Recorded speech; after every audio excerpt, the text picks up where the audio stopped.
আসসালামু আলাইকুম, সবাই কেমন আছেন? আশা করি সবাই ভালো আছেন। আপনারা দেখতেই পাচ্ছেন ঢাকার রাজপথ, আর এই রাজপথে কখনো কোনোদিন রিক্সা চলতে দেখিনি। আজ এই রাজপথে রিক্সা চলতেছে।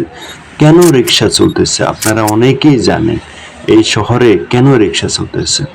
যখন ছাত্ররা কোটা নিয়ে আন্দোলন করে তখন দ্বিতীয় দিনের এই অবস্থা দেখেন।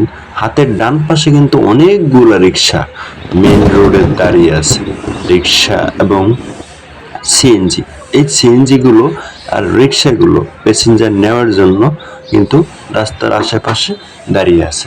কিন্তু এখানে একটা সময় রিক্সা দাঁড়ানোর কোনো অনুমতি ছিল না, কিন্তু আজ দেখেন রিক্সা রাস্তার এপাশ ওপাশে কিন্তু দাঁড়িয়ে আছে।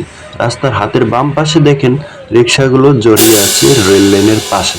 এখানে কিন্তু কখনোই কোনোদিন আমি রিক্সা চলাচল করতে দেখিনি।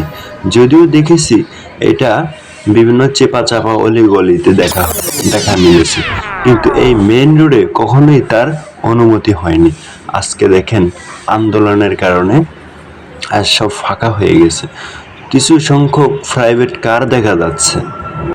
শুধুমাত্র প্রাইভেট কার এবং অ্যাম্বুলেন্সের অনুমতি দেওয়া হয়েছে, যেহেতু এগুলো পার্সোনাল গাড়ি।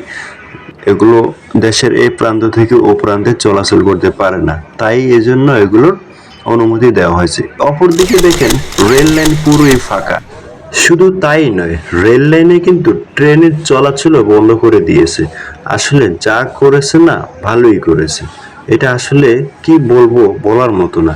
আপনারা দেখতেই পাচ্ছেন সাধারণ জনগণ কিন্তু মানে হেঁটে চলে যাচ্ছে, ঠিক আছে। রিক্সাও খুব কম ব্যবহার করছে সাধারণ জনগণ, তারপরেও রিক্সা কিন্তু রাজপথে দাবিয়ে বেড়াচ্ছে। অসাধারণ একটা পরিবেশ আমার কাছে খুব ভালো লেগে। হয়তোবা তারা 6-7 দিনই চলবে এই রাস্তায়, এই রাজপথে। তারপর হয়তোবা দেখা গেছে যে তারা নিজ গন্তব্যে অলিগলিতে চলে যাবে। এটাই হচ্ছে তাদের নিয়ম, কারণ তাদের কোনো মেইন রোডে চলার অনুমতি নেই। তো সবাই ভালো থাকবেন, সুস্থ থাকবেন। আসসালামু আলাইকুম।